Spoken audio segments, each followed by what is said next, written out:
Olá pessoal, tudo bem? Meu nome é Aline, eu sou CEO da Pets Clinic e hoje eu tô com a doutora Lilian Sebastianoff. Aqui ela vai contar um pouquinho pra gente sobre anestesia. Nós que temos muito medo na rotina, né? É uma das complicações que a gente mais encontra no sentido de resistência do tutor. Não que a anestesia aconteçam muitas complicações, né? Se ela é realizada de maneira segura, ela é feita. São poucas complicações que a gente encontra na nossa rotina. Porém, é muito medo, né, dos clínicos e por falta de conhecimento, assim, né, que a gente Exatamente. exerça essa parte da nossa da veterinária, essa especialidade.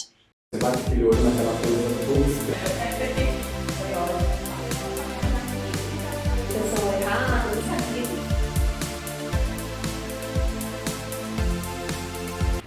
Tudo bem, Li? Tudo bom. Pode se apresentar um pouquinho pra gente, conta um pouquinho da sua rotina, como que você chegou até aqui, né? Beleza, muito bem. Então, eu fiz medicina veterinária na Anhembi Morumbi e, na sequência, eu fiz residência na Universidade de São Paulo.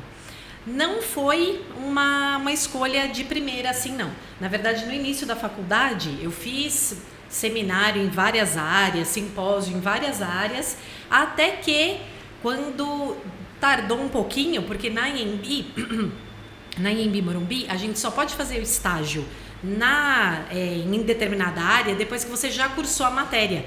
Então, na verdade, como a gente cursa anestesia lá pra frente, lá no 4º ano, então aí quando eu cursei anestésio e fui fazer o estágio na anestesia, daí eu vi que era aquilo mesmo que eu queria. Na verdade, aquilo mesmo não, porque eu nem vou dizer, eu tinha curiosidade de fazer estágio na anestésio, mas não que eu já estivesse pensando em seguir na anestésio. Foi meio que juntaram as duas pontinhas, vamos dizer, né? Conforme eu fiz o estágio, aí eu me identifiquei muito e aí decidi que era isso que eu queria. E aí você não chegou a clinicar, tudo seu já foi mais voltado depois para anestésio direto. Então, na verdade, logo que eu terminei a residência, eu fui trabalhar como anestesista volante, eu não estava vinculada a nenhuma clínica. E eu estava mais, na verdade, estava anestesiando mais para os meus colegas de residência mesmo, que fizeram residência em cirurgia. Aí, por conta disso, eu não tinha uma rotina ainda de todos os dias ocupados, todos os horários ocupados. Então, eu fui fazer plantão, sim, fui fazer plantão em internação. Aí, eu fiz isso por aproximadamente 1 ano e meio.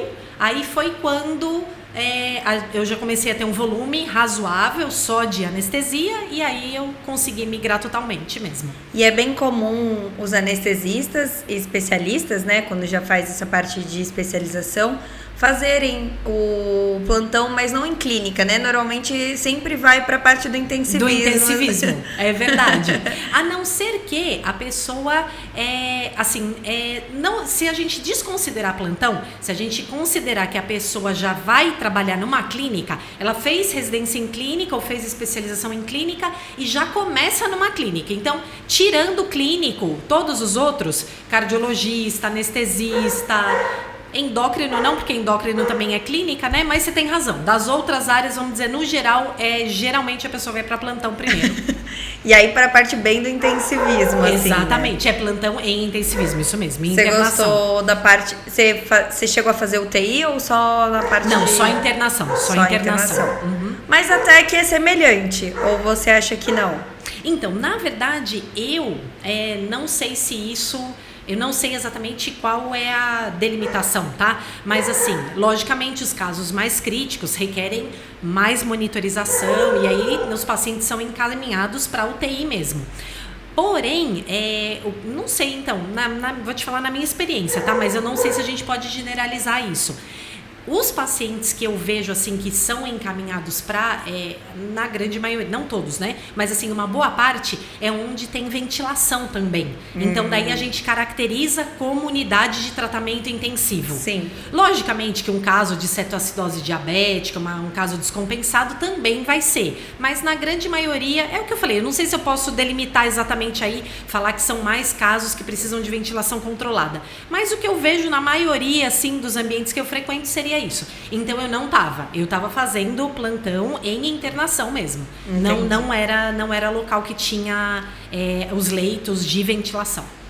E hoje da sua rotina, assim, como que você consegue passar para as pessoas no sentido de movimento, de rotina mesmo, assim? É muito programado? São muitas cirurgias de emergência? Como que funciona essa questão da sua agenda? Certo. Olha, na verdade, tirando, eu também, de novo, eu vou te falar pela minha visão. Tirando casos em que você tem um hemoperitônio, então que você teria um sangramento ativo na cavidade abdominal, tirando esses casos, raramente você vai precisar entrar no procedimento cirúrgico anestésico como uma urgência. Existem casos que são de emergência, vamos dizer assim, porque é um animal que o quanto antes ele entrar melhor, mas não que precise, né, que você precise imediatamente. Imediatamente seria isso, seria no caso de hemoperitônio. Tem uma outra, né, eu tô falando também de modo geral na maior porcentagem. Então, tirando isso, seriam procedimentos que podem ser programados. Então, ou ao longo do dia, ou para amanhã no dia seguinte. Mas, assim, na minha rotina, é mais eletivo do que esses procedimentos de urgência, vamos dizer, né? Desculpa, de urgência, exato, que não são de emergência. Isso mesmo. Então, mas sim, tem alguns que são programados ao longo do dia ou no dia seguinte. Mas eu não diria que é a maioria é eletivo mesmo. Eletivos, na verdade assim, eletivos também, entre aspas, né? Porque, por exemplo, uma fratura, ela não vai ser eletiva, mas ela é um procedimento que você pode estabilizar o animal primeiro, né? Você pode fazer o hemograma, fazer o raio-x, assim, numa condição... num tempo razoável, vamos dizer, você não precisa, né, ter aquela pressa toda, aí você faz isso e programa, né, dá para você programar com um certo tempo, né? Exatamente, isso mesmo. Não tem assim, eu preciso agora, né? Isso, exatamente. Mas isso mesmo assim, na veterinária a gente tem essa urgência, né? Tem. Não, tem. Só que aí, eu acho que então é um ponto que é até legal de esclarecer para as pessoas. Porque por mais que seja um procedimento que você tem que agendar o quanto antes, ele sempre vai ser mais seguro se você tiver o resultado do hemograma, se for um caso que é necessário ultrassom, então você ter o resultado do ultrassom primeiro. Aí você estabiliza o animal, você mune a sua equipe e a equipe cirúrgico-anestésica dos exames e é feito com muito mais segurança. Ah, com certeza, porque senão você fica até perdido um pouco, né? Quando você não tem os resultados do que você pode encontrar. Vamos supor, se a gente vai entrar numa laparotomia exploratória. Até para vocês saberem o que pode estar acontecendo, porque às vezes a gente só sabe assim, dor abdominal, né, intensa, ou igual você falou, um hemoperitônio. Mas o hemoperitônio a gente pode saber há quanto tempo tá isso. É muito ativo? Não é? Ele tem histórico já de ter algum nódulo? Não tem? Muito melhor quando a gente já tem informações, né? Isso mesmo. Pra gente ter um direcionamento do que você abrir as escuras e não saber o que você tá esperando, não saber nada, não saber tamanho, não saber se é antigo, se é novo, se o quanto que aquilo tá afetando a vida do animal, né? Exatamente. Se aquilo já estava para acontecer, se foi uma coisa que o clínico já estava acompanhando e falou assim, olha, isso tem chance de acontecer. Isso mesmo. E às vezes rompeu mesmo e aí precisa, né, entrar em procedimento. Então essas coisas acontecem. O que eu vejo assim, que eu falo que da nossa rotina de cirurgião, pelo menos toda vez que eu preciso de um anestesista, parece que todo mundo tem agenda lotada. Eu falei, olha, eu devia escolher ser anestesista, porque, pelo amor de Deus, parece que todo mundo, quando você precisa de um anestesista, tá todo mundo com a agenda lotada. Entendi. Então, pode até ser por conta disso que eu comentei, né? Esses procedimentos que você faz com agendamento. Mas você tem toda a razão, Aline. Quanto mais informações você tiver antes, melhor. E tem um detalhe também, muito importante, na verdade não é nem um detalhe, né? É um ponto bem importante aí, que a gente, né, tanto o cirurgião quanto o anestesista, a equipe em si, a gente vai programar aquele procedimento, aquela anestesia ou procedimento cirúrgico de acordo com o que você tem de informações a respeito do paciente. Então, muitas vezes... É até ruim quando a gente recebe uma mensagem falando assim, olha, você tem horário para hoje? Paciente de 30 quilos 8 anos. Ainda você não sabe que procedimento que é, então a pessoa não te muniu de histórico nenhum, não falou de exame nenhum, e aí é difícil, assim, por mais que você tenha o horário, mas aí você também tem que, eu vou tentar encaixar, dependendo do que for, então sei lá, por exemplo, eu tenho uma janela, eu fiz um procedimento de manhã e eu tenho outro procedimento às 4 da tarde, então eu tenho uma janela aí entre meio-dia e 4 da tarde, só que, logicamente, que eu também não vou deixar de honrar o meu compromisso desse paciente com as 4 da tarde. Então, quanto mais informações a gente recebe antes, você fala, não, tudo bem, eu posso ir, 1 hora eu tô aí e eu sei que eu vou terminar até umas 3 horas e vai encaixar, vai dar tudo certo. E com relação à nossa agenda, mas isso até é secundário, mas principalmente com relação também à segurança do paciente. Porque se a pessoa falar que é um procedimento, se ela me descrever que é um procedimento que eu já sei que vai ter cuidado no pós-operatório, eu não vou terminar essa anestesia, esse procedimento anestésico de forma rápida ou sem acompanhamento, devido acompanhamento para ir para outro procedimento. Sim. Você tem que dar o devido respaldo para aquele paciente, né? Tanto o cirurgião quanto o anestesista, quanto a equipe de internação, enfim. Nada pode ser exatamente, né? Então, esse procedimento aqui 30 minutos, então 30 minutos em meio. Não dá. Exatamente, não dá pra fazer, você se planejar, né? assim, isso mesmo. Tem que ser com tempo. E tem essa questão que eu brinquei dos anestesistas estarem com a agenda cheia. Eu acho que é a questão também da confiança, né? Porque você também não vai anestesiar pra qualquer lugar, porque senão pode ser que a culpa caia pra cima de você.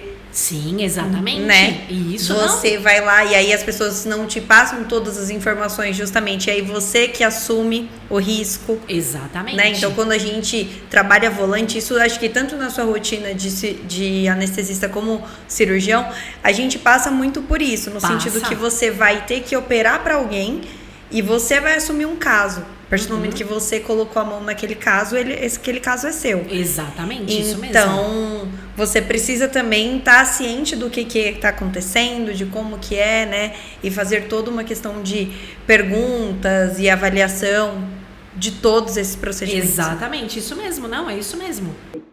Já com relação à parte cardiológica, para animais mais novos, a gente pede eletro, e para animais mais idosos, né, adultos, idosos, a gente pede ecocardiograma. O eletrocardiograma vai ver ritmo cardíaco, enquanto que o ecocardiograma, a função cardíaca mesmo, né? De bombeamento propriamente dito. O que acontece? Independente do exame, na ausculta, tanto a parte do ritmo quanto o sopro, né, que vai ser decorrente aí de um problema de válvula, já vai te direcionar bem. Mas assim, de forma geral, como as doenças de válvula, elas tendem a se manifestar, tendem a progredir aí com animais adultos ou, né, já de meia idade, idosos, enfim. Então aí por isso que a gente, né, animais novos, geralmente a não ser que seja congênito, eles não vão ter doenças de válvula. Então aí por isso que a gente, né, pede o eletro e eventualmente não, mas assim, caso o animal tenha algum problema de ritmo cardíaco, isso também tende a se manifestar logo cedo. Então, mas enfim, a tua ausculta vai ajudar de qualquer forma. Aí com o eletro, realmente você consegue deixar isso definido. E então aí você pedir eletrocardiograma, e para os animais mais idosos, então que aí tendem a ter a doença de válvula, aí você pede o ecocardiograma. A ausculta, ela até é um pouco complicada, gente. Eu falo assim, se você não tem muita experiência, você às vezes não consegue pegar alguns casos sutis, né? Claro que o grosso todo mundo vai pegar, né? Isso mesmo. Mas assim, coisas sutis às vezes requer muita experiência. Sim. Né? Eu recomendo bastante todo mundo auscultar muito todos os pacientes. Exatamente. Pacientes isso mesmo. normais, mesmo você sabendo que ele não tem nenhuma alteração de arritmia, nenhuma alteração de valvopatia. Eu acho isso muito importante para você ter o parâmetro do normal, é o que eu sempre digo, porque aí qualquer coisa sutil que soe um pouco fora do normal, isso mesmo, você consegue captar, né? Isso mesmo. Às vezes, se você não tem muito parâmetro de ausculta, você não tem muito, às vezes esse sutil passa desapercebido mesmo. Vai passar, isso mesmo, exatamente. Né? Não, é muito importante, né? Mesmo que venha para vacina, se bem que, enfim, na vacina você tem que fazer o exame físico completo. Mas eu quero dizer assim, enfim, é mas uma outra rotina, afecção, né? uma dermatite. Otite, exato, e aí, a às vezes, ausculta né? também, isso mesmo. Às vezes, num caso mais específico, eu acho que tem muito da rotina veterinária, vem caindo essa parte do exame físico. Às vezes a gente está muito tendencioso a ficar só nos exames laboratoriais. E também no que o tutor fala, também, sabe? Também. Então o tutor veio aqui e te falou que ele tem uma otite, ou falou que ele tem um problema no olho, ou então você só vai e muitas das vezes fica só centrado naquilo, né? Então a gente vê muito da nossa rotina ser centrado exatamente no que o tutor fez a queixa. E a gente não vai a fundo mais, às vezes fazendo uma anamnese mais a fundo e especificando outras coisas. Às vezes você descobre algum nódulo, alguma outra enfermidade nessa consulta, nessa rotina, nesse exame físico mesmo, né? Exatamente, não, isso mesmo. E aí eu acho que muitas das vezes vocês, anestesistas, perguntam muito mais que o clínico. E aí, às vezes a pessoa consegue... Nem o clínico sabia de uma informação que a pessoa tá contando pra vocês, né? Exatamente, isso mesmo. Não, porque pra gente também, aí continuando já a questão aí dos exames. Então, os exames pré-operatórios, eles vão te dar informações muito importantes a respeito não só de alguma afecção que o paciente tenha, mas para orientar medicações que podem ser utilizadas, o que deve ser evitado. E também os questionamentos, né, a anamnese bem mais breve, mas enfim, mas muito mais focada, que eu costumo fazer com o tutor, seja no dia da cirurgia mesmo, ou seja previamente. Então, a gente vai com perguntas mais específicas, mas justamente para ajudar no nosso raciocínio do que é o protocolo, que seja mais eficiente, que seja mais seguro para aquele paciente com aquela afecção.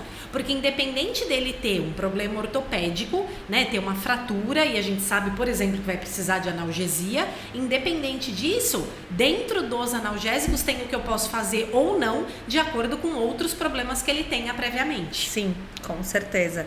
Acho que isso é muito importante deixar bem claro, né? Até para, assim, o que seria impeditivo? Porque tem essa pergunta que eu falo que a gente, na nossa rotina, a gente vê muito isso. Eu vejo muita gente, tem que pedir os exames. Mas se você perguntasse para a pessoa assim, o que impediria esse animal de ser anestesiado? Então, vamos Qual lá. afecção, assim, o que realmente colocaria ele em risco, o que não colocaria, o que só aumentaria, na verdade, a asa, né? Que aí a gente entra nas partes de classificação. Sim. Então, só um breve resumo, é claro que não dá pra gente especificar muito, mas... Lógico. Mas, assim, um breve resumo do que você vê no geral, assim, principalmente em relação a isso. Tudo depende, Aline, de qual procedimento vai ser, de qual é o problema e de qual procedimento vai ser realizado.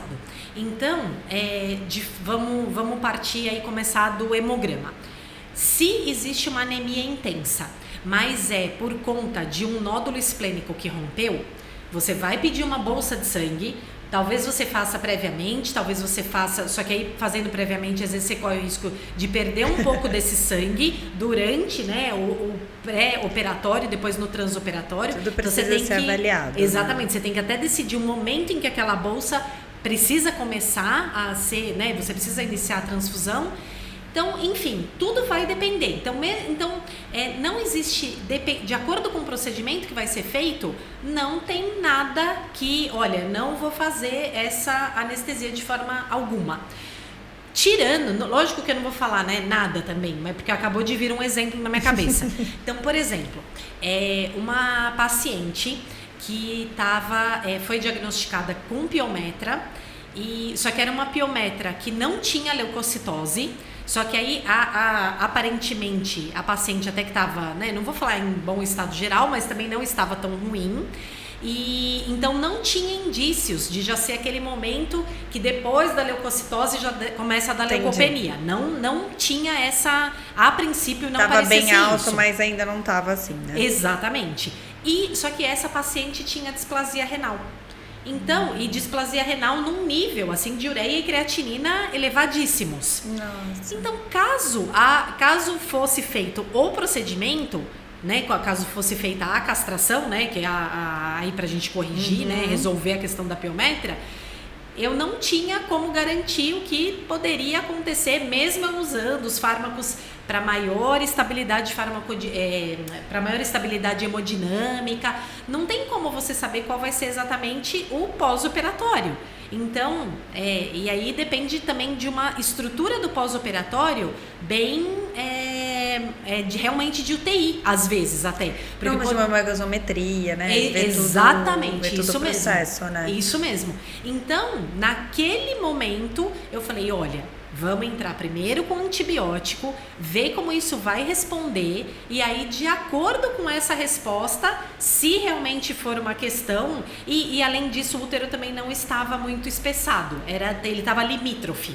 Então, assim, logicamente, que se fosse uma piometra de 6 centímetros numa cachorra de 5 quilos e com aquela leucocitose absurda, com um desvio à esquerda, né, presença de bastonete, a morfologia dos leucócitos toda alterada, monócito ativado, neutrófilo tóxico, enfim, tudo aquilo que é indicativo de uma infecção bem ativa, claro que teria entrado em procedimento anestésico, mas naquela condição eu falei, não é um momento mais adequado para a gente entrar. Então realmente é isso, cada caso é um caso, mas assim, de forma geral, dependendo do que de qual vai ser o procedimento, aí mediante o resultado dos exames a gente vê se estabiliza primeiro o animal, 1 ou 2 dias.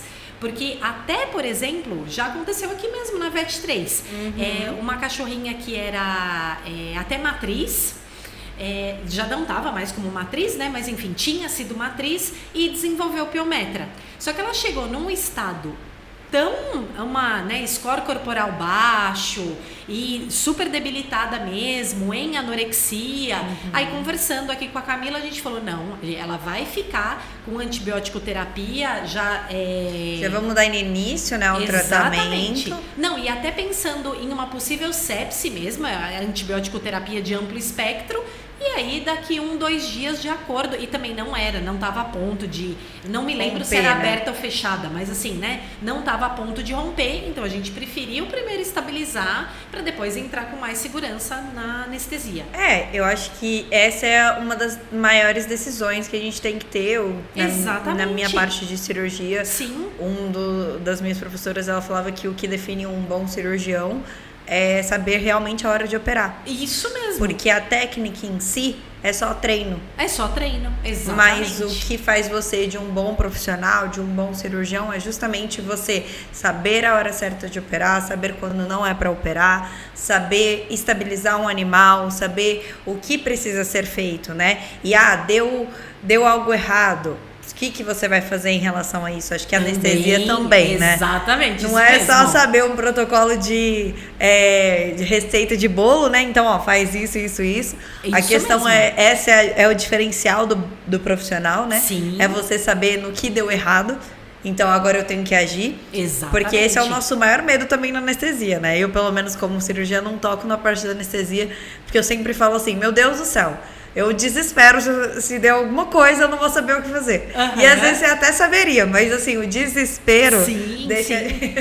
meio que trava a gente, não, mas é isso mesmo. Não, todo mundo fala, né? Anestesista é tranquilo, anestesista né? Mesmo estando numa situação ali de uma parada cardiorrespiratória ou de uma arritmia, que ele já usou vários, né, antiarrítmicos e ainda o negócio persiste. Enfim, é uma pessoa que precisa manter a tranquilidade. Eu tô indo só fazendo parênteses disso que você comentou. Então realmente não tem como, você não pode se desesperar. Não tem como você se desesperar, que só vai piorar a situação. Não, vocês é o que mais tem que manter a calma. Eu me desespero mesmo. Eu falo, meu Deus do céu. E aí, eu toda hora tô lá operando e tô assim, tá tudo certo? Tá tudo certo? E aí você vai ficando... Mas é isso, eu particularmente não consigo fazer o que muitos colegas fazem, não tô julgando aqui ninguém, mas eu como profissional não consigo fazer 2 coisas, no sentido de anestesiar e fazer o procedimento. Eu acho que eu ia deixar um a desejar. Desejar, é certo. Nesse sentido. Porque eu não ia estar com foco. Uma hora ou eu tô com foco na cirurgia, ou eu tô com foco na anestesia. E, na verdade, a minha maior preocupação nunca é pensando em no procedimento normal. Ah, numa castração? Sim. É normal que o animal se mantenha estável, é normal que você fique estável, que não tenha nenhum sangramento, que tudo. Mas e se acontece alguma coisa? E se tem um sangramento que você não estava esperando? E aí, de repente, agora você não sabe se tá baixando pressão, se você tem que estar, entendeu? Então você vai ter que exercer 2 funções ao mesmo tempo, num desespero. Isso mesmo, Aline, não, exatamente isso. E para o anestesista também é importante essa interação com o cirurgião. Então, eventualmente, deu alguma coisa de errado, que pode, né, pode ser tanto do nosso lado quanto do lado, né, mas eu tô falando especificamente aí do lado do cirurgião.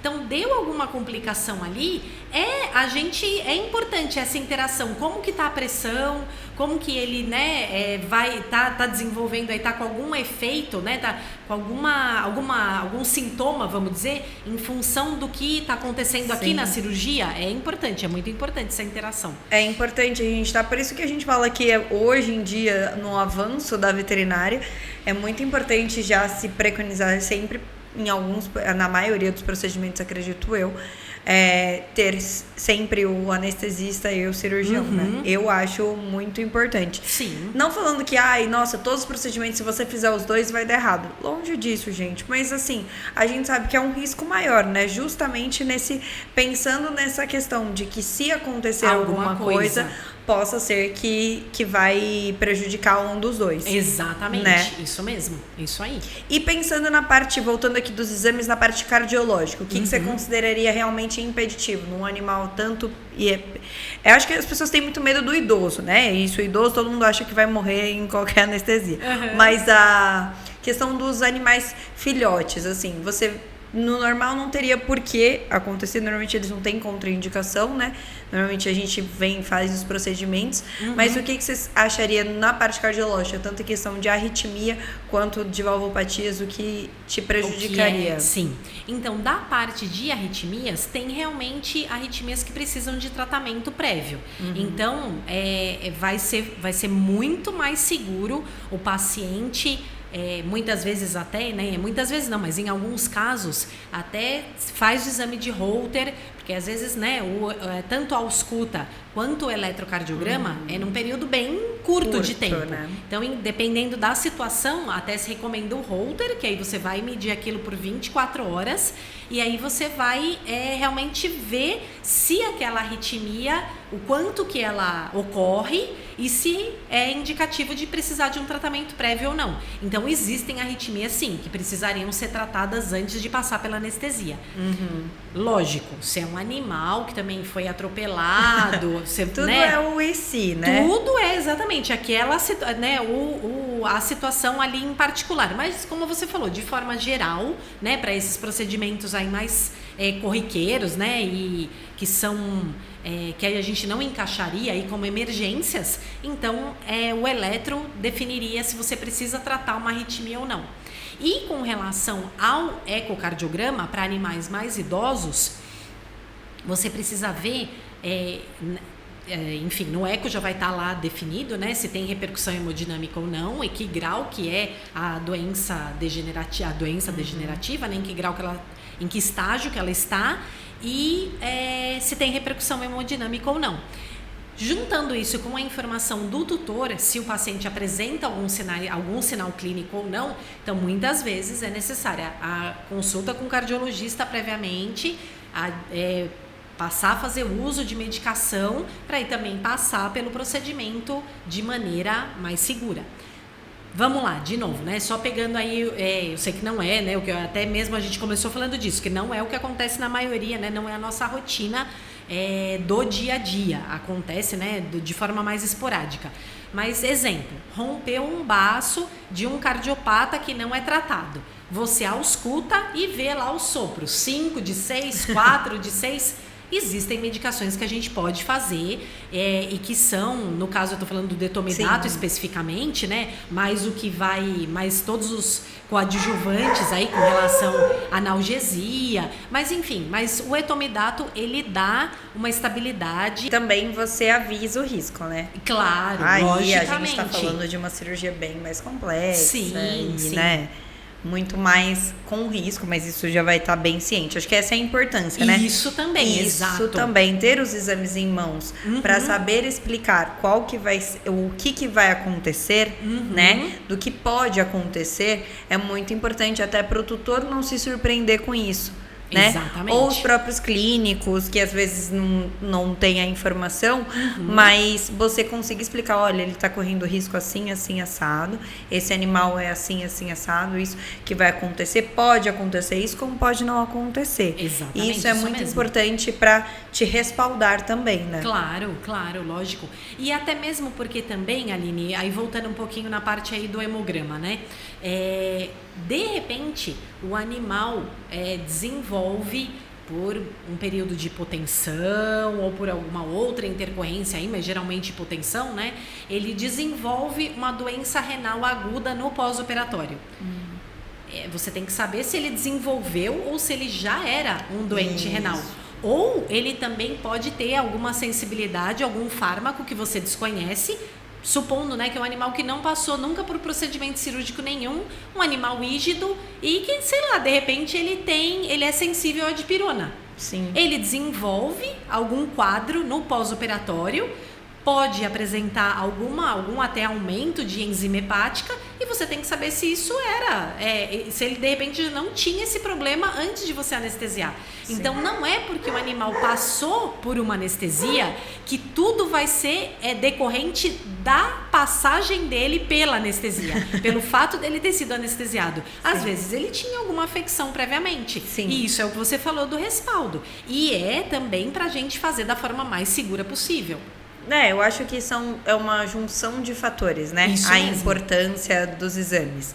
Pra gente saber o histórico do animal, pra gente ter um parâmetro, como você falou, pra gente conseguir analisar o caso, o que a gente tá correndo risco. Então, são uns fatores principais que a gente encontra, assim, na nossa rotina. Exatamente. Né? E para classificar asa 1, asa 2, asa 3, como que você faz isso? Quais são os critérios que você leva em consideração? Até para passar isso uma questão de valores para os colegas, porque isso interferiria na hora do procedimento, né? Como que você faz essa categorização? Então, na verdade, eu sigo a classificação mesmo e... Independente não, mas assim, apesar de levar em conta a classificação, depende também do procedimento que vai ser realizado. Então, de novo, é um conjunto, Aline. Porque uma coisa é, de repente, um paciente, um idoso macho, que vai passar por orquiectomia, por hiperplasia prostática benigna. E ele já é um cardiopata descompensado, só que aí você sabe que é uma orquiectomia, é um procedimento curto, então realmente vai ser o conjunto do procedimento com asa. Então assim, é melhor você fazer dessa forma do que você, porque ele é um idoso cardiopata e já, né, é um estágio que já faz uso de medicação, tudo isso é diferente dele passar por um procedimento de uma fratura complicada, que a gente sabe que de repente vai durar mais do que uma hora. Sim. E fazer justamente pelo que eu falei, precisa de orquiectomia porque ele tem hiperplasia prostática benigna. Então vai ser de novo um conjunto aí dos fatores. Na sua rotina você não tem uma tabela, você tem uma tabela de preço num modo geral. Modo geral, você iria variar pelo tempo da cirurgia. Exatamente, isso mesmo. Pelo tempo da cirurgia e pelo asa também. Só que aí eu não tenho uma tabela tão completa nesse ponto. No sentido de, asa 1, se ele for assim, asa 2 assim. Isso. E aí aumentaria tanto de valor, essas Exatamente. questões. Aí, e também é a questão de você também conversar com o clínico. Porque aí, mesmo pegando esse mesmo exemplo aí do cardiopata macho, ele pode estar totalmente compensado. E ele pode, de repente, pela hiperplasia prostática, eu nem vou falar hiperplasia prostática, vamos definir um pouco mais, né? Dar um pouquinho mais de complexidade aí à história. Ele pode ter uma hérnia perianal que precisa quanto antes passar por procedimento cirúrgico. Aí ele justamente nos exames se percebeu que ele é um cardiopata que precisa de medicação. você vai esperar, se tiver encarcerado algum órgão, você não pode esperar nada. Então não dá para ele passar a fazer uso da medicação para depois ele, né, esperar o tempo aí, começar a agir a medicação para depois passar por procedimento cirúrgico. E em contrapartida pode ter. Então a classificação ASA de um que toma medicação e que está compensado, ela acaba sendo muito próxima da que acabou de ser descoberto e que ainda não está fazendo uso de medicação, né? Você não tem uma disparidade, né? Não é um ASA 1 e o outro ASA 4, né? Vai ser 2 e 3 aí, ou 3 e 4, dependendo da situação, mas enfim, não, 4 não, mas 2 e 3. E aí você vai, então a conversa com o clínico é que vai definir. O clínico vai falar, olha, essa situação, não tem como a gente esperar, mas né, vai precisar de medicação, enfim. Então é por isso, voltando lá na história, de quanto mais informações você tem, quanto mais troca de informações você tem com o clínico a respeito do histórico do animal, aí você chega num consenso aí, até nesse caso que você falou de valor, né, você chega num valor específico. E um pouco do pós agora, né? Sim. A gente falando um pouco do pós. O quão é importante você acompanhar esse paciente no pós-operatório? Então, vai depender, tá? Quer dizer, não é que vai depender, não é isso. Deixa eu me corrigir. Eu não costumo fazer protocolos anestésicos em que a recuperação anestésica é demorada. Então, assim, isso até da medicina humana, a gente sabe que existe um consenso hoje de early recovery. Então, quanto mais rápido o paciente se recuperar, melhor é para ele, independente de ser rígido, de ter doença, de ter comorbidade, enfim. Então, o quanto você recuperar o paciente o mais cedo possível, assim, ele tem que estar anestesiado ou, né, sedado, enfim, ou ainda se recuperando. Na verdade, assim, se recuperando não, mas sob efeito, vamos dizer, de fármaco a ponto de ficar, às vezes, sedado, na cirurgia, né? Ele tem que estar, lógico, ele tem que estar com relaxamento muscular, tem que estar com analgesia e tem que estar em hipnose para você realizar o procedimento cirúrgico. Terminou o procedimento cirúrgico, o quanto antes ele recuperar o metabolismo dele normal é melhor para ele. Isso é consenso, né, da medicina humana e a gente pode transpor para a medicina veterinária sem correr risco de errar, né? Você pode transpor de maneira bem fácil, vamos dizer assim. Então, justamente porque eu preconizo isso, então a maioria dos pacientes, salvo esses muito graves, muito complexos, então o paciente, eu fico, enquanto eu até tô, né, às vezes a clínica não tem toda a estrutura de anestesia, então o anestesista volante às vezes precisa levar material dele, e aí ele tá guardando o material, nisso o paciente já tá recuperado, então eu já tô de olho, e eu faço uma avaliação no pós-operatório também, imediato, né, mas é uma avaliação também, e aí, mediante isso, eu sei se tá, né, se eu posso ir embora, se tá ok. Agora, obviamente, se for um caso mais complexo, então, se ele teve alguma complicação durante a cirurgia. Se ele teve alguma complicação também. Se baixou, né, pressão, se teve alguma parada, se voltou. Exatamente. Então, a gente então precisa... o quanto você puder ficar, o quanto eu puder ficar mais tempo, é melhor para o paciente. Até mesmo para passar as informações para o intensivista ou, né, para o plantonista ali da internação. E justamente também salientar para ele, né, o que eventualmente, se acontecer alguma complicação, quais são os parâmetros que ele tem que ficar mais de olho. Então, até mesmo glicemia às vezes. Sim. Mesmo que não seja de diabético, às vezes é um cachorro que é mais sensível e passou aí, ou mais sensível, ou às vezes passou por um período, inadvertidamente ele passou por um período de jejum mais prolongado. E lógico, eu já repus a glicose, né, a gente afere logo na indução, na verdade, porque quando eu faço o acesso venoso, eu já aproveito para coletar a gotinha ali para glicemia. Então, eventualmente, se der baixo, eu já vou ter feito reposição. Eu meço no trans como um exemplo, né? Eu tô falando isso. Eu meço no trans, mas às vezes no pós-operatório vai precisar também. Então, mesmo sendo coisa simples, então é bacana você passar essas informações para a pessoa que vai ficar ali responsável e, enfim, eu, de qualquer forma também,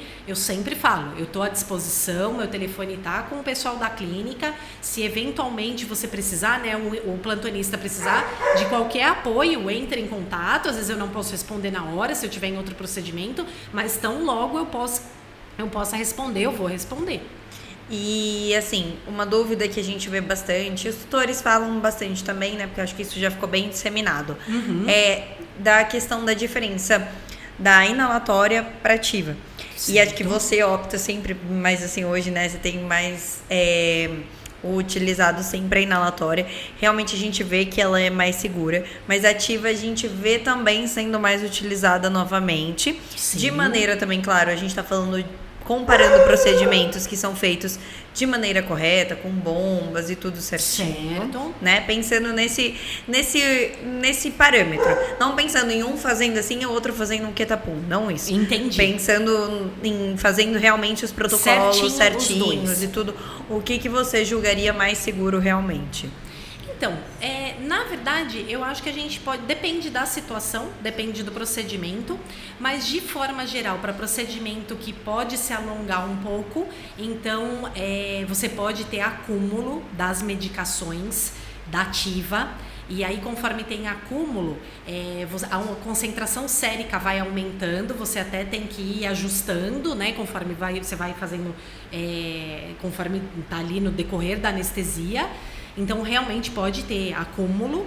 Esse é um ponto que você deve levar em consideração. E aí você vai levar em consideração, hepatopata, nefropata? Porque aí dependendo de qual medicação você está usando na ativa e da biotransformação, da metabolização dessas medicações, e dependendo do paciente, talvez seja mais adequado você usar inalatória mesmo.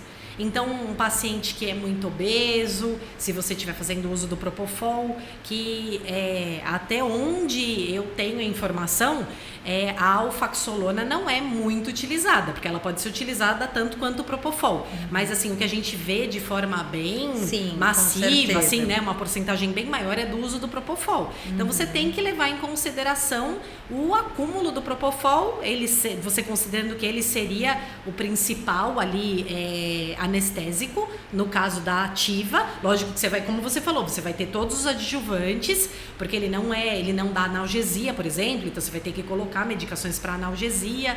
Então, é tudo uma questão de realmente você ter essa sensibilidade do que é mais adequado para o paciente. Então, aí, falando de procedimentos, considerando pacientes rígidos, né? E você falando de tempo anestésico razoável, aí até 1 hora e meia, você não teria prejuízo nem... se você usar a ativa, o paciente teria a parte hemodinâmica mais estável, contiva. Porém, falando dessa forma que você colocou, então Propofol e mais todos os adjuvantes. Não, se você falar certinho. Exatamente, porque se você falar só em Propofol, você não vai ter isso com relação à inalatória. Então você pode, até nem você pode falar isso como benefício, você não pode falar, então eu vou usar o Propofol porque ele vai ser mais seguro, mais seguro com relação à parte hemodinâmica do que isoflurano ou sevoflurano, né, do que um agente inalatório. Não, depende. Você está considerando que você vai usar pouco, porque você está colocando outras medicações junto, então aí sim. Então até ele teria uma hemodinâmica mais estável comparado com o isoflurano. E aí, dessa forma, né? Você está considerando pacientes rígidos, você está considerando o tempo aí... curto. O período curto, exatamente, até 1 hora e meia. Vamos supor, de parâmetro, uma castração. Certo. Aí, teoricamente, teria menos influência hemodinâmica. Teria menos influência hemodinâmica, exatamente, isso aí, teria. Isso. Só que aí, então, mas aí você tem que tomar cuidado com o acúmulo, né, que pode acontecer, mas aí considerando, então, que é um período curto, então tudo bem. E você tem que levar em conta também que você não tem a facilidade que você tem com anestesia inalatória de você modificar o plano anestésico. Você não modifica o plano anestésico. Então, supondo que no transoperatório ocorra alguma complicação. Então, a ativa, você vai ter um pouco mais de demora para fazer a reversão, né? Exatamente, para responder. Não que não tenha reversores, mas que aí quando você for, você vai também ter que injetar. Exatamente. Normalmente você vai injetar e aí vai ainda metabolizar um pouco ali. Isso mesmo. Né? Então não é tão rápido quanto você simplesmente lá desligar, fechar o vaporizador ali do isoflurano. Então você tem que levar isso em conta também. Enfim, é tudo a questão de, né, a gente não tem mesmo uma fórmula, uma receita, e até isso é uma coisa que até o pessoal, né, aí eu tô falando de até professores, enfim, eles falam, e não que a gente também, né, conforme você vai tendo experiência, você também vai sabendo ler de forma crítica artigos que estão, né, disponíveis, ou mesmo fórmulas, né, receitinhas de bolo, vamos dizer, entre aspas, que estão disponíveis na internet. Então você tem que levar em conta também que tudo, principalmente o que é de literatura, você tem que ver em que condições em que aquele protocolo foi estabelecido. Então, que tipo de cirurgia, qual o tempo cirúrgico, porque você vai falar de castração, nem de forma geral, você pode dizer, olha, uma castração de uma fêmea demora, a partir do momento da incisão, demora ali, sei lá, 30 minutos. Então, só que isso é lá do artigo que foi no ambiente hospitalar, no ambiente de universidade. No seu dia a dia, nem todo cirurgião vai fazer castração em 30 minutos. Sim. Então, tudo isso você tem que levar em conta. Com certeza. E aí, se acontecer alguma complicação, esse detalhe aí que eu falei, que você não é tão rápido quanto você simplesmente ir lá fechar a válvula do isoflurano, do anestésico inalatório, e você ter a superficialização, se for necessária uma superficialização. E até mesmo agora, realmente, pra gente, depois de tudo, né, dessa parte, que a gente discutiu, assim, o que você deixa, principalmente em relação à idade, né, pra gente tirar esse mito de que um animal idoso não possa passar por anestesia. Ele pode sim. Passar. Tem animais que vão passar até mais seguro do que animais jovens, né? Sim, dependendo. Tudo depende, né, das comorbidades, enfim. Mas é importante, assim, você, na sua rotina, como você enfrenta essa parte até com os próprios colegas, porque isso não é só de tutora. A gente vê muito colega falando que o animal não pode ser anestesiado porque ele já tem uma idade. Então, vamos lá, né? Uma coisa que, enfim, eu costumo brincar, lógico que você, né, tô falando do que acontece, do que eu vejo às vezes, então realmente é o que você falou, dependendo do protocolo que você for fazer, melhor ele não ser anestesiado mesmo. Brincadeiras à parte. Então, mas brincadeiras à parte, lógico que ele pode ser anestesiado, com os exames prévios, você sabendo o tipo de paciente, ele pode ter alteração hepática, pode ter alteração renal. Lógico que tudo, e dependendo do procedimento que precisar ser realizado, então assim, eu já anestesiei pacientes de 18, 19, na residência, se eu não me engano, ele tinha 20, e aí depois foi um tumor na base aqui, do conduto auditivo, na base da orelha. E do conduto auditivo não, da orelha mesmo, né? Ele tinha, porque era externo, mas realmente era um cachorrinho já com um pouquinho de disfunção cognitiva, então não tinha como ele ficar de colar. Aí lógico que tinha um risco, mas ele também, né, não podia ficar coçando o tempo inteiro, então daí o tutor fica entre aquela de usa o colar, não usa o colar, enfim, e você tinha que fazer exércise mesmo ali do tumor. E até onde eu acompanhei o pós-operatório, enquanto eu ainda estava na residência, ele estava lá firme e forte.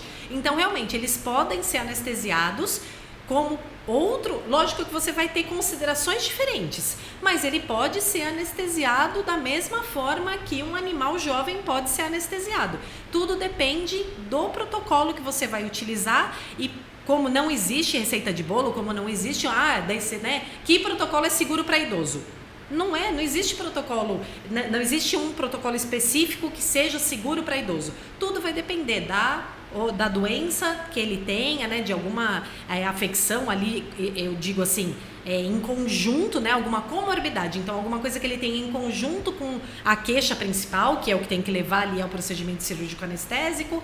Então, não realmente é um mito, pode ser anestesiado, você tomando os devidos cuidados, e muitas vezes, para ele ter qualidade de vida, ele precisa ser anestesiado. Então, assim, você também não vai deixar de anestesiar um paciente porque ele é idoso, e aí ele vai viver lá mais 3 ou 4 meses com aquele problema, né, pelo qual ele deveria passar por procedimento cirúrgico. Você também não vai deixar ele passar esses 2, 3 meses, enfim, o tempo que for, mas você não vai deixar ele passar com dor, ou ele passar principalmente ali a situação inflamatória, vamos, né, falar de um tumor. Então a gente sabe que gera toda uma condição inflamatória de forma sistêmica, então você precisa da qualidade de vida, e muitas vezes a qualidade de vida é passar por um procedimento cirúrgico anestésico de forma segura, para até mesmo, talvez nem estenda o tempo de vida dele, mas pelo menos ele está passando por esse período com qualidade de vida, que também é muito importante, né? Não adianta a gente só pensar, tudo bem, ele tem um tumor inoperável, só que aí ele vai passar mais 3 meses com aquela inflamação, com dor, enfim, né? Então tudo é questão de você ponderar. E até quanto tempo você consideraria que poderia ser ainda resquícios? Por exemplo, se acontece qualquer problema em uma semana, vamos por assim. Certo. Aí você acharia, até quanto tempo você consideraria que isso poderia ser da anestesia? Teria algum tempo assim? Então, não tem um tempo definido, porque, na verdade, tudo depende. Se for algum problema, vamos né, tentar colocar de forma organizada. Se for algum problema decorrente da anestesia, ele vai apresentar logo nas 72 primeiras horas, né? Na verdade, até antes de 72 horas, mas assim, alguma coisa pode ir se complicando no pós-operatório, então daí ele poderia manifestar até 72 horas, você falando que, assim, ele já, com certeza, ele apresentou no pós-operatório imediato, só que pode ter passado aí sem ninguém notar, e aí o negócio foi se intensificando ao longo dos 3 primeiros dias. Então, dentro dos 3 primeiros dias, eu até falaria que, de repente, pode ser ainda em decorrência. Embora, se você tiver ali de olho e se for alguma coisa grave que tenha acontecido, isso não vai se estender tanto. Ele vai demonstrar logo nas primeiras horas, né? Vamos supor que ele tenha um período, ele passou por uma hipotensão, foi corrigido, mas aí no pós-operatório talvez ele tenha passado de novo por hipotensão, mas não foi percebido, ele já estava na casa dele, enfim. Então aí isso vai ser meio que imediato, né? Isso não vai acontecer depois de 3 dias. Isso vai acontecer logo que ele for para casa dele, né? De repente não era para ter ido para casa e foi para casa, enfim, né? Que tem inúmeras situações aí. Então eu diria que até 72 horas, e aí a importância, voltando lá atrás do que a gente falou dos exames pré-operatórios, porque de repente ele apresenta alguma coisa, depois de 12 horas, ele até acordou bem, e aí ele apresenta alguma coisa meio aguda, meio grave, meio não, né, tô falando errado, eu quero dizer assim, mas ele apresenta alguma coisa aguda e grave depois de 12 horas. Depois de 12 horas, teoricamente, ele deveria ter metabolizado praticamente tudo já, a não ser que ele tenha algum problema, né? Eu digo hepático, ele deveria ter metabolizado. Então, foi alguma coisa que aconteceu logo no imediato, só que aí como a gente vai saber? Se você tem o exame pré-operatório, aí você vai saber, não, estava tudo em ordem com ele, então realmente é alguma coisa aí relativa a algum fármaco que foi utilizado, ou alguma intercorrência que aconteceu no transoperatório. Só que aí a gente tem, né, uma coisa que eu acabei não falando aí, que a gente falou atrás, né, e eu acho importante salientar. O momento cirúrgico, né, em si, o momento cirúrgico não, mas o momento anestésico, que a gente classifica como perioperatório, ele começa na casa do tutor com o jejum, ou ele começa justamente quando ele passou por avaliação. Não vou dizer que, né, na avaliação já é perioperatório, não é, mas tem informações muito importantes para o pré-operatório. E aí, efetivamente, a partir do momento que começa o jejum, você já está no pré-operatório. Sim. Então, tudo isso é importante para você, né, às vezes por conta do jejum, Ele pode apresentar alguma coisa, Sim, com pode certeza. apresentar tipo um quadro de vômito muito intenso, e aí você já vai, né, mediante essa informação ali, se não for um procedimento que realmente, né, que é urgente ou emergência, se bem que se for emergência, você nem vai ter esse período de jejum, enfim. Mas vamos supor que seja urgência. Então, você, a partir daí, você já é uma informação que você tem que considerar e que já vai contabilizar para o que ia acontecer no trans, vai contabilizar para o que acontece no pós-operatório imediato e que você precisa ter em mente para definir realmente. É alguma coisa relacionada, algum fármaco, alguma coisa da anestesia ou não. Li, acho que a gente foi ótimo papo, né? E se deixar a gente fica aqui. Pode vai continuar. que vai, porque sempre vai ter assunto, né? Sim. E daí de anestesia, então, a gente vai a fundo da anestesia e cirurgia. E aí a gente vai conversando, sempre vai surgindo casos, e daqui a pouco a gente tá contando toda a nossa vida. Né? Exatamente, sim. Muito obrigada pela sua participação. Foi um prazer estar aqui. Acho que foi enriquecedor, esclareceu muitas dúvidas. Espero que tenha sido. Não, tomara Sim, mesmo, com mas eu certeza. acredito que sim. E que a gente repita essa entrevista, mas não com esse assunto, e traga outras novidades, que a gente sempre possa vir trazendo novidades para o pessoal. Sim. Tá bom?